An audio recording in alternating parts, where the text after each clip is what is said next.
Hello, welcome again to another episode of Armchair Keepers of Arcane Secrets. Boom! I'm your host, Bob Geist, joined by the one and only Matt Ryan.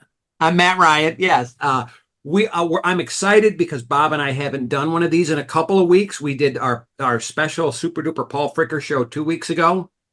So I haven't had a chance to talk with Bob. And Bob, you've had some exciting times in the last week or two. I fulfilled a lifelong dream of helping out Chaosium, working at the booth at Origins. For our viewers, in 1989, I was a little eager booth boy, and I walked up to the booth and I asked, "How do you pronounce this word?" And the guys at the booth, they just like were just like so cool and so awesome and helped me out. And I got the fourth edition Call of Cthulhu, and I haven't looked back since. And last weekend, I got to be that cool dude, or at least aspire to be that cool dude at the booth, giving that book out to a new player. And I'm telling you, it was a rush. I loved every minute of it. It was fantastic. And am eager to do it again. You are going to do it again. I've heard there's a rumor in the grapevine that you're going to do it at Gamehole. Yeah, absolutely. I've already volunteered to volunteer at Gamehole, right? So I'm going to run my game. I'm going to run my demos, and then I'm going to hang out at the booth. It's going to be fantastic. I'm excited about it. Now I'm looking for the fourth edition book. Yeah, And I don't think I have it. I think this one that says fifth edition. nope. That's the fifth edition. The fourth edition right here. This is the fourth edition. This is my this is the edition. This is not incidentally the fourth edition book that I got at Gen Con. I gave some schlub who probably didn't appreciate it, but I did get a fourth edition one later to replace the one that I foolishly gave away. Just like I foolishly gave away my original Mask of Nyarlathotep, which we're working on repairing that. This is the third edition. yeah, I got that. This is from Games Workshop and Yep. Chaosium Inc. Hardbound. Yep. Hardbound. A little This bit bigger than normal, right? Well, it's. Have you been to England before? I have. And I've everything's also, a little different. it's a little different. See, here we go. It's Look a at little this. different. Now, what is that? This is my third edition. See, look at this. My mother sewed this cover for this book. And if you look here, I don't know if you can see this, but Sandy Mullins, a girl I worked with at MCL Cafeteria in the 90s, did the lettering. So there we go. A shout out to Sandy Mullins. If you're still out there, thank you. Thank you for this book.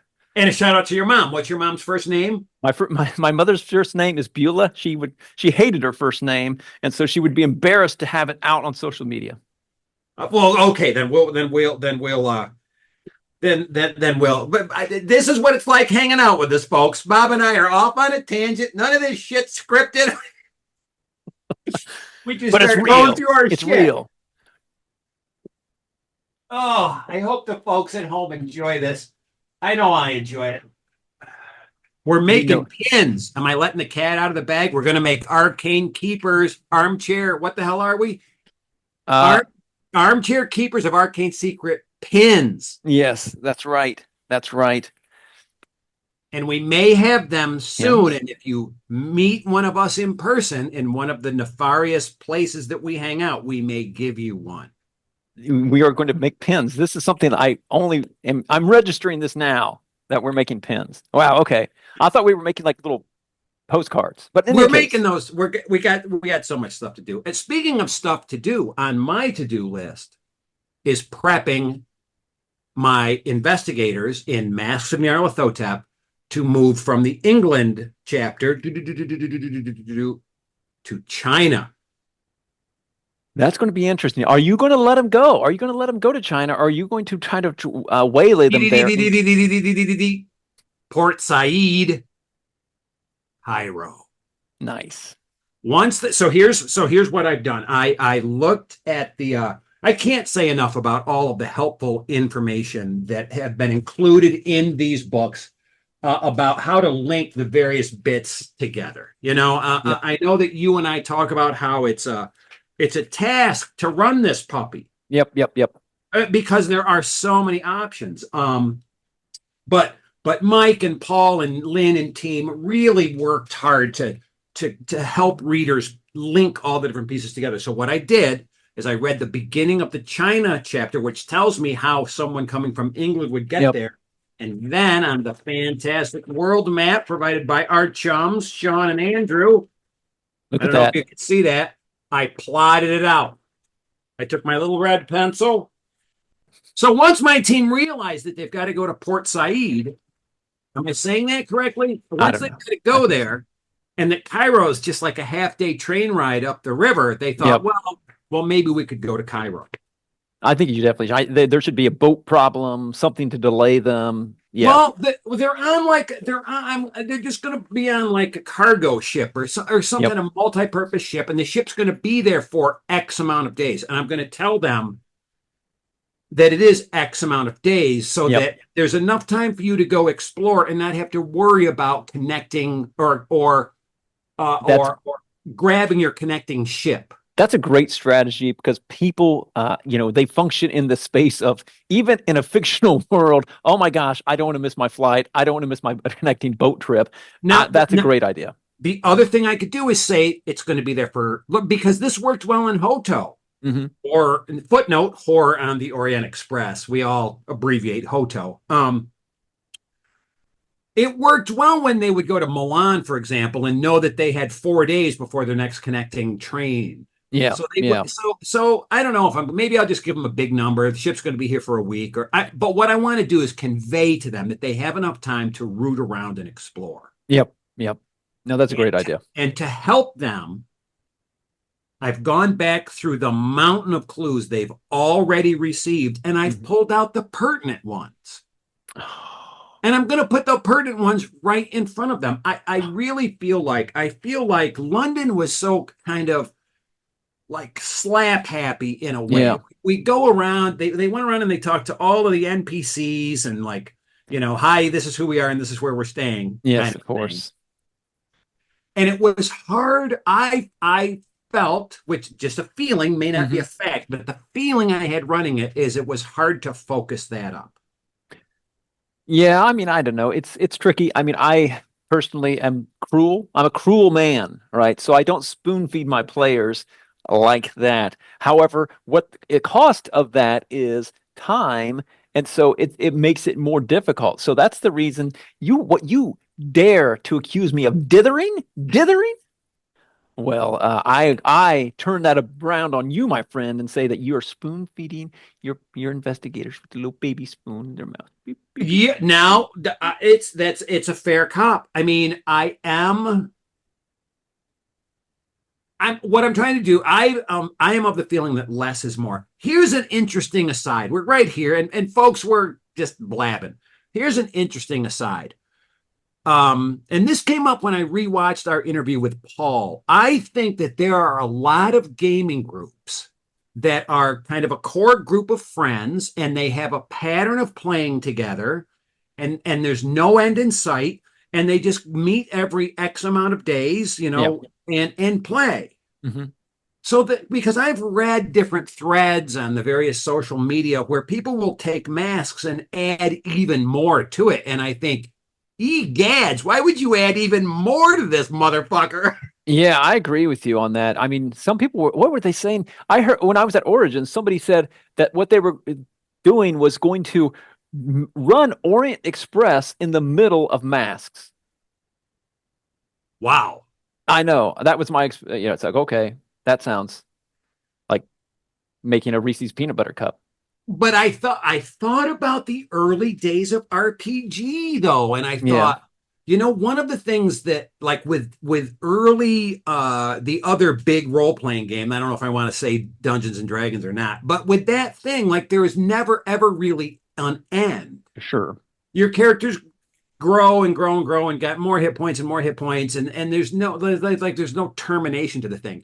In a Yeah. way, it's like a Spider-Man comic. The thing just Yep. keeps going, it just keeps going, it just keeps going, right? Yep.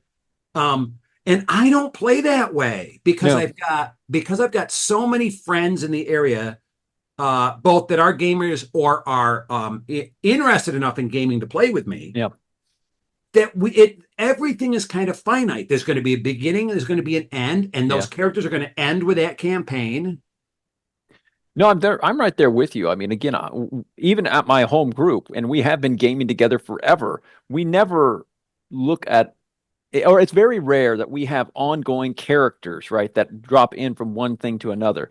We will run a scenario, and our characters will be for that scenario, and then they're done, and we go on to the next scenario with a new group of characters. But you're absolutely right. People do get attached to characters, right? I think that as a seasoned Call of Cthulhu player, that relationship with that character is very finite. It's very, very temporary. I know that that character is going to get messed up by what they are exposed to. And so again, that temporary relationship is something that just is kind of ingrained in me. And I think for a lot So, of yeah, players as no, it's well. it's it's good. The whole time you're talking, I'm wondering because my players get attached to their characters quickly, which is great when they're like mauled by a shuggoth or something. Yeah, yeah. I mean, that is very And good. that is a really good thing because again, it's not the way with my group.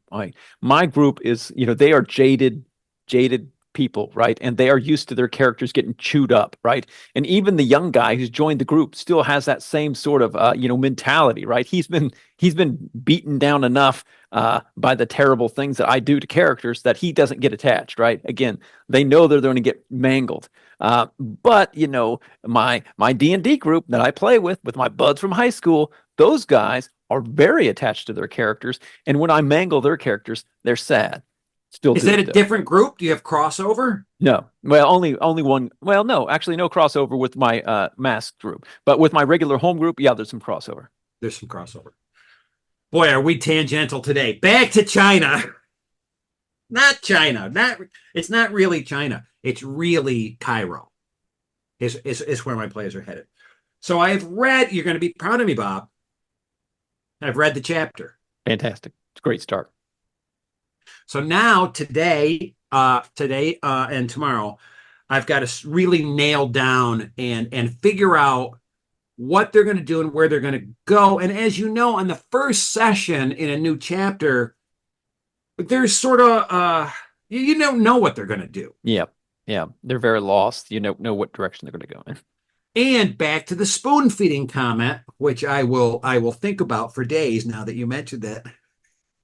Not only am I giving them the here, I'm leaning over, I'm giving them the clue. This is from the American chapter. Hmm. This is the letter from Monsieur Besson, That's right. which because this has got two juicy clues in it. Yep. Not only am I giving them this, I am going to point out the other things that they picked up from Gavigan that they may have forgotten. Yep. Now that's fair. I'll remind them that there is another expedition that Okay. the Penhew Foundation is funding. Okay. See if Yeah. they're interested. See if they're interested in that. Because upon my reading of Cairo, it seems like there are these two sort of juicy bits. Yep. Right? And okay, spoilers. Everybody knows there's spoilers in this. This is a show for keepers. There's raising the mummy. Yep. That's right. And then there's talking to Nidal Thotep. Yep. Yeah. I mean, those are both big things, but they're kind of separate. I have never, in the times that I've run this, no one has ever really been all that invested in the mummy thing. And now I do think that the latest edition has definitely leaned more into that and made it more relevant, but nobody has seemed to care about it. And I don't even remember really fiddling with the mummy thing at all. So it'll be interesting to see what happens in your game and when my guys get there as well. Now, one of the things that we didn't talk about, let me see if I can find this. Is it right here?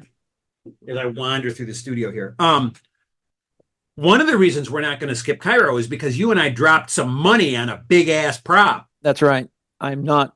That's the thing. It's not sitting on the shelf. They are going to see that thing, whether they like it or not. Yes. And if I can find it, folks, I'll show you the box here. I think this is Yeah. the box. I mean, I definitely will. I will take photos of that and put it in the video because you guys got to see that. This is something. Now, are we showing the prop or are we just showing the box? I'll show both. All right, because the prop is balls. I mean, it is just my group, their mouths are going to drop right open. Oh, it's great. It's amazing. I mean, it's a two-part deal, and they'll get the other part in Shanghai, but it's clear that it's a two-part deal. And the other nice thing, Bob, is that my group already is going to Shanghai. Yeah, yeah, they're already in on it. Yep, So they don't. So I don't have to Shanghai anybody. I don't have to. I that's have a great. feeling we're going to do Cairo. We're going to do Shanghai, and then we're going to end the show, which I don't know how that's going to happen yet because of the whole rocket thing Yep. No, are you talking about ending the show in Kenya?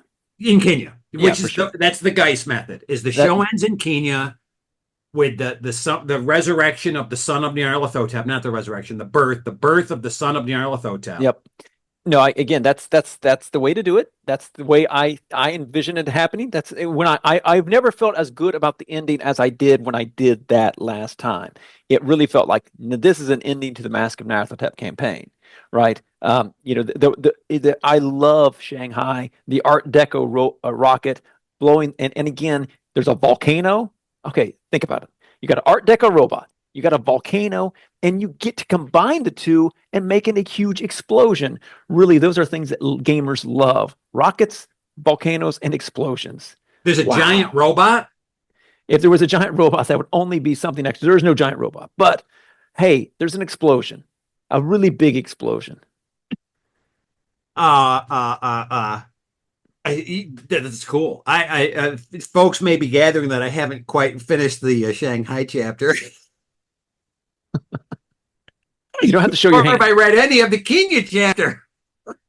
Yeah, I mean, uh, yeah, again, tangents galore today, but the really, I what I love most about the Kenya chapter is it is so high stakes. It is so high stakes, and the tension is so high there because the players are going into enemy territory, and they do get a lot of really cool allies along the way, but it's super high stakes.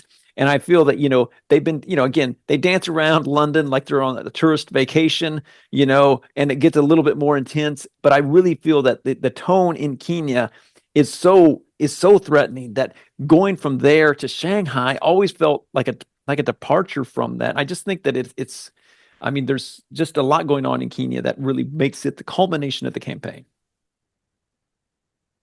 Okay, okay. I might follow suit and run it that way. I might throw a curveball into things because that's what I like to do. Well, hey, again, and that's it, I still am entertaining the possibility of the Australia chapter playing a part, right? If my players get, all amped up about Australia, I'm not saying no that I won't run it, right? I mean, if they want to go there, I'll run it. Yeah, yeah. But the way the wind has always blown when I've run it in the past, Australia has been kind of ignored. However, in this latest edition, the guys have really done a good job of making it more relevant and making it more pertinent to the campaign.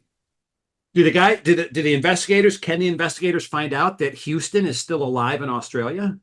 I I I don't think they can.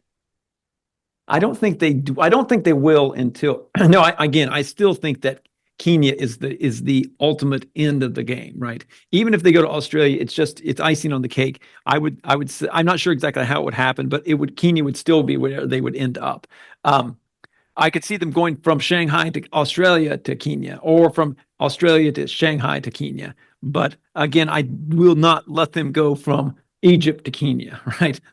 That's the, I which will. is I the will. way which is the way that it unfolds in the book. It is the way it unfolds in the book. That's the way it unfolds in the book. Yep. Is there the other thing I'm doing here's and more spoon feeding options is in my run of the English chapter at the ceremony / party that Gavigan threw. I had the NPC Yolisha, Esteem is maybe her name. Esteem, Yolisha is her name. Yep. She showed up not out of the blue, but I wanted to include a woman NPC to interact with my female investigators. Uh, She took a shot at Gavigan, and Gavigan blasted her with a lightning bolt. So that's sort of the perfect replacement NPC. But she is also going to show up early in tomorrow's game, and she's going to let them know about the museum dude in Cairo, that Nice. he's an ally, Okay. Perfect. No, that's great. to give them even another place to sort of go, another thread to follow, Mhm. right? So what I want is, I want the players to land in Cairo and have, okay, we could do A, we could do B, we could do C. What do we want to do? Exactly. Instead of landing in Cairo and say, now what? Exactly. No, again, I think you're doing the right thing. And I don't think that, uh, again, it's one thing to have the paper prop for them to, be able to reference through and sort through. It's another thing to clue them in on conversations that they've had in the past that they may have forgotten about. Again, I don't think that it is spoon feeding to remind them of conversations that happened in the past or NPCs they may have encountered. Because again, there's a lot. There's a lot. Again, I will say the spoon feeding comment is more reserved for the props that they have in hand that they can sort through. And there's parameters on I'm everything. spoon feeding them. Spoon feeding, spoon feeder, Spoon feeder. spoon. Folks, Bob did the intro this time, so I'm going to do the begging at the end. Go ahead and hit I went on holiday for a week at the lovely Maine seaside, and I came back to discover we'd had 3 new subscribers. So to those 3, thank you very much. Let's try to get 3 more while Bob is on holiday on the seacoast in Maine. I'm following in Matt's footsteps, like always. I'm So planning on please, growing a foot too. please, a third foot. Please like and subscribe, and if you really want to be in our good graces, and when we have these magic pins, we might look at this. If you want to share this on your social medias, boy, would we appreciate that.